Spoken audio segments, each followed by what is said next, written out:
Kak Dini? Sangat banyak sekali dampak yang kurang baik bagi tubuh kita kalau kita konsumsi karbohidrat berlebih. Nah, kita bicara tentang tumpeng nih Kak Dini. Nah, kalau Kak Dini boleh dong diceritain kalau tumpeng itu mestinya bagaimana nih Kak Dini? Dari Studio Mini Rumah Sakit Panti Nirmala mempersembahkan Warta Hes. Tahu dulu, sehat kemudian.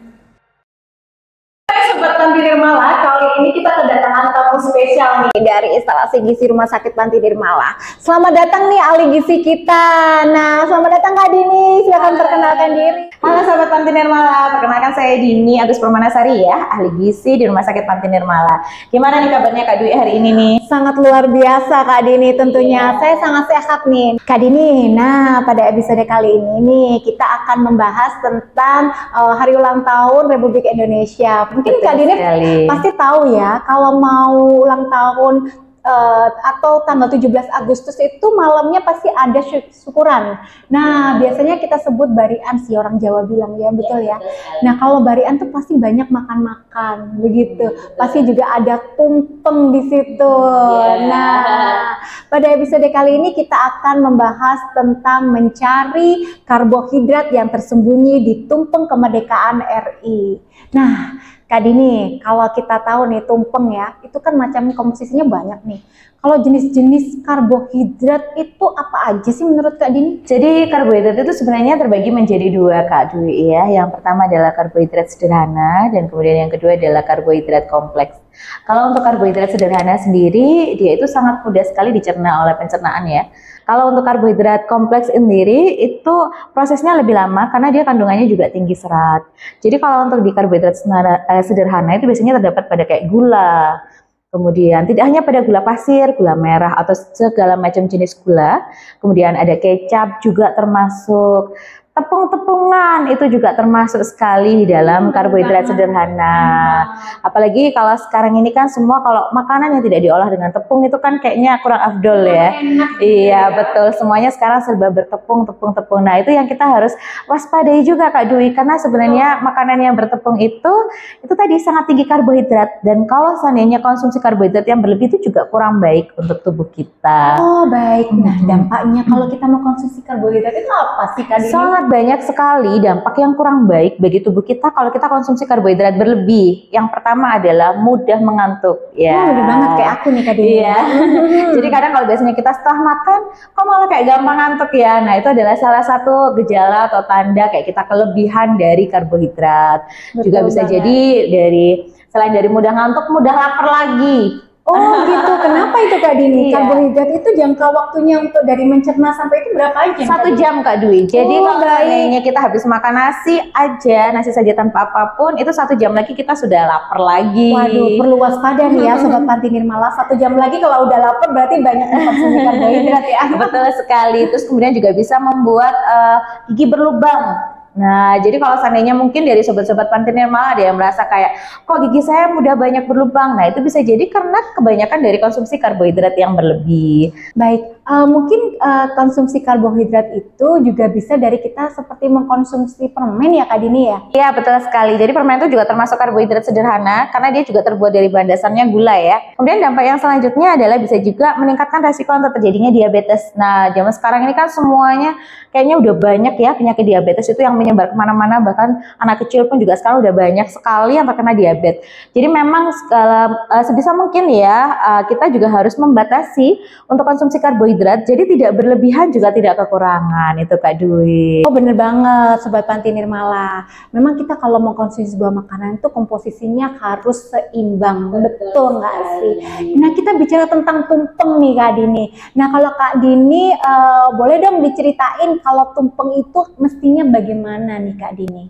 Betul, kalau biasanya kita lihat di umumnya ya, kayak orang-orang masak nasi tumpeng tuh kan pasti ada kayak nasi kuning, terus kemudian sambal goreng kentang, betul ya, banget, perkedel kentang, pastinya ada mie, kemudian betul bakmi, kering tempe, kering kentang, kerupuk udang, ada juga kadang yang ditambahkan juga sama dadar jagung ya. Semuanya itu serba karbohidrat ya, gitu. Nah sebenarnya apa sih, katakanlah kalau seandainya kita mengkonsumsi nasi tumpeng 1 porsi dengan yang komposisi karbohidrat berlebih itu sangat-sangat berlebihan dari yang kita butuhkan Kak. gitu.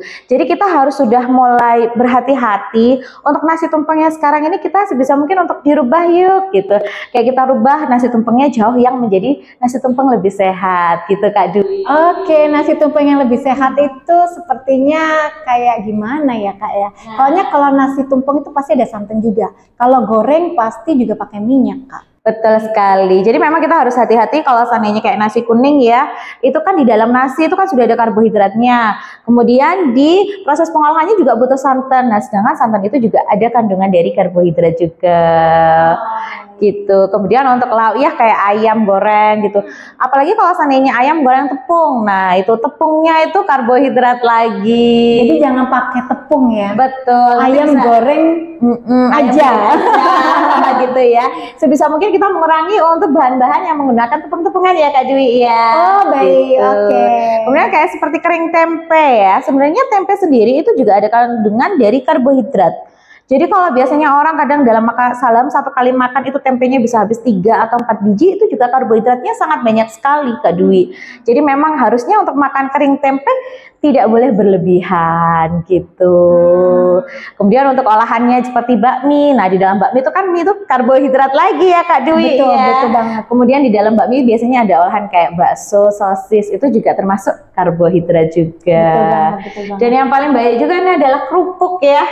Yang kayaknya hampir semua orang pasti suka, dan kalau nggak bisa makan tanpa kerupuk. Betul banget. Saya aja kalau makan kalau nggak pakai kerupuk nggak nikmat. Betul sekali. Sedangkan kerupuk itu sendiri adalah di dalam bahannya terbuat dari tepung-tepungan dan kalorinya itu sangat banyak sekali, apalagi untuk komposisi karbohidratnya bisa isinya separuh piring nasi sendiri. Dengan kita makan 1 biji kerupuk udang yang besar gitu. Jadi sebisa mungkin ya, mungkin sobat-sobat Panti Nirmala sudah mulai dirubah kebiasaan-kebiasaan. Kalau biasanya menyukai kayak kerupuk, nah itu sebisa mungkin kita sudah mulai stop ya. Betul banget. Iya. Gitu. Kita harus lebih aware ya terhadap. Betul sekali. Oke. Baik Kak Dini, satu lagi nih Kak Dini. Nah ini titipan nih Kak Dini dari Sobat Panti Nirmala. Kalau kita mau makan nasi itu Kak Dini, perbedaannya dari nasi panas dan nasi dingin itu apa ada pengaruhnya sih Kak buat tubuh kita? Jadi gini, nasi biasanya kan kadang ada beberapa orang yang takut ya memang dengan mengkonsumsi nasi yang panas gitu. Nah sebenarnya untuk pengaruh dari nasi panas dengan nasi dingin itu tidak terlalu berpengaruh ya. Justru yang harus dikhawatirkan itu adalah jumlahnya. Berapa banyak yang kita makan untuk porsi nasinya tadi gitu. Tapi kalau seandainya ingin mengkonsumsi nasi yang kemarin atau yang panas tidak perlu diperhatikan juga. Jadi yang terpenting adalah dari jumlahnya gitu Kak Dwi. Oh bener banget ya, selain tadi kita tumpeng yang harus disesuaikan sama komposisinya, tumpeng yang sehat, kita harus mewaspadai bagaimana cara kita menikmati tumpeng tersebut. Betul ya? Iya. Jadi intinya pembicaraan kita ini bagaimana cara kita menikmati tumpeng itu ya Kak Dini. Karena sumber dari karbohidrat itu sendiri yang tersembunyi sudah di masing-masing lauk pauknya tumpeng. Betul Betul ya. Kalau makan nasi kuning, lauknya sedikit gitu Kak. Atau mungkin kalorinya, bagaimana sih cara menghitung kalori pada seporsi makan kita itu Kak Dini? Jadi gini, kalau seandainya kita masih ingin menikmati menu makanan yang enak dan sehat, itu masih kita bisa nikmati ya. Hanya saja memang ada beberapa hal yang memang harus diperhatikan, yaitu adalah dari kalori ya Kak Dwi, yang benar yang tadi yang ditanyakan. Jadi kalori itu tergantung dari setiap orang.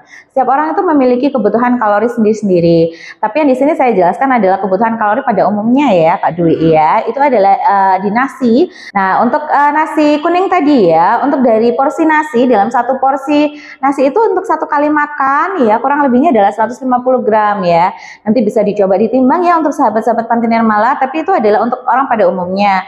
Tidak bisa dipatok untuk setiap orang. Nanti kalau seandainya ada yang ingin ditanyakan bisa konsultasi secara pribadi ya Kak Dwi ya. Iya, Sobat Panti Nirmala kalau mau konsultasi gizi, kita bisa langsung aja ke Poliklinik Gizi Rumah Sakit Panti Nirmala. Betul. Ya, selain itu Kak, dari nasinya itu lauknya berapa kalori ya Kak? Nah, nanti untuk nasi itu ada gandengannya juga dengan protein hewani ya. Dalam satu piring gizi seimbang atau yang kita sebut dengan tumpeng seimbang ya kalau sekarang ini, itu ada nasinya. Jadi kemudian harus ditimbang tadi ya.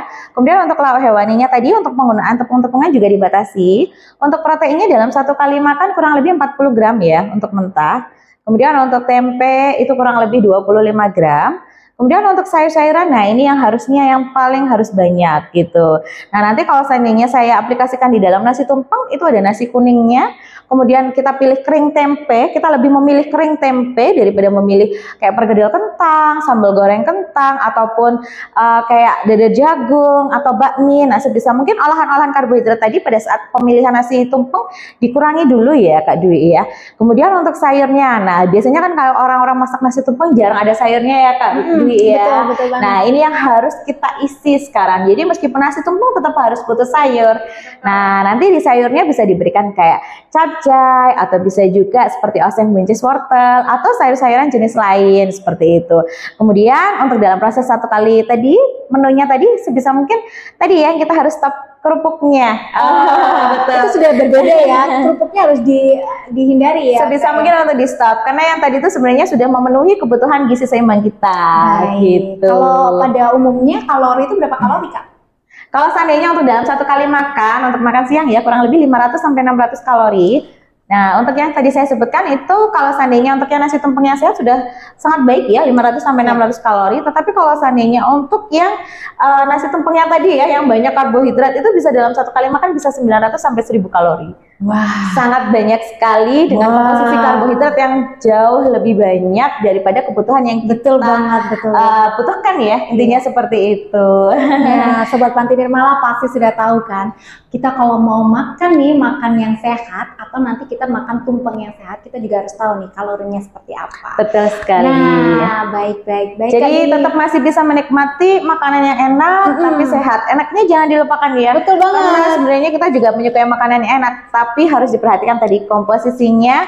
Dan juga Kak Dwi, saran saya juga untuk sahabat-sahabat Panti Nirmala, untuk proses pemasakan itu karbohidrat sederhana yang tadi saya sebutkan itu ada pada kayak gula, kecap ya, terus kemudian tepung-tepungan. Jadi kalau seandainya ingin memang jauh lebih sehat lagi, untuk proses pemasakannya bisa menggunakan seperti gula 0 kalori, kemudian kecap 0 kalori, itu juga enggak apa-apa ya. Kemudian minyaknya juga harus diganti. Minyaknya juga dibatasi, tidak berlebihan. Kemudian seperti penggunaan kerupuk atau olahan-olahan yang biasanya digunakan pakai tepung ayam goreng Kentucky tadi sebisa mungkin digoreng saja.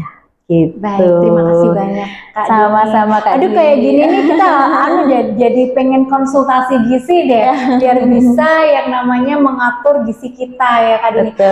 Sobat Panti Nirmala jangan khawatir, kalau mau langsung konsultasi dengan Kak Dini bisa ke Poliklinik Gizi Rumah Sakit Panti Nirmala tiap hari Senin sampai Sabtu ya Kak Dini ya. Iya, Kak Dwi. Dari pukul 7 sampai pukul 2 siang. Oke, siap Kak Dini. Nah, kalau untuk mendapatkan nomor kontak dari gizi ada di sini ya Sobat Panti Nirmala. Dan tidak itu juga ya Kak Dini ya, instalasi gizi Rumah Sakit Panti Nirmala juga bisa memesan tumpeng sehat ya Kak Dini ya. Betul banget, tumpengnya sudah disesuaikan nih dengan gizi, kalorinya, karbohidratnya, bener banget. Jadi nanti nggak perlu khawatir ya kalau seandainya bingung untuk acara 17-an atau acara apapun, tumpengnya ingatnya tumpeng Rumah Sakit Panti Nirmala.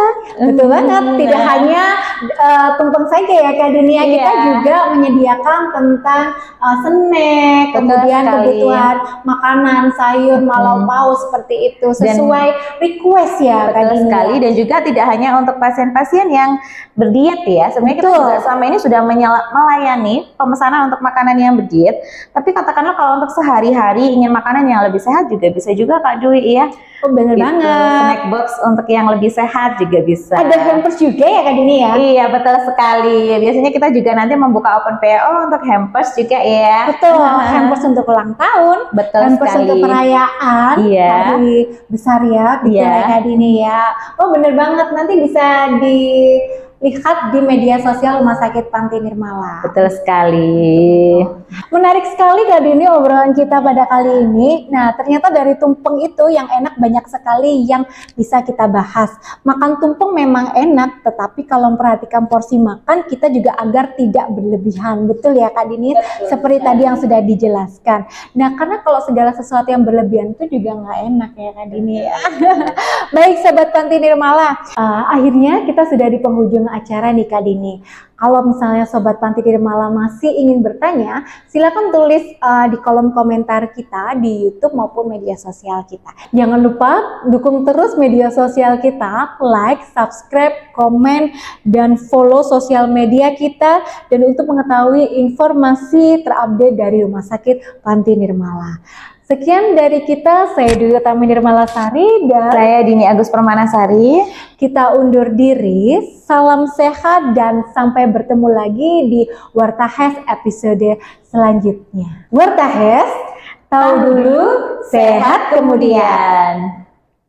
Dari Studio Mini Rumah Sakit Panti Nirmala mempersembahkan Warta Hes, tahu dulu, sehat kemudian.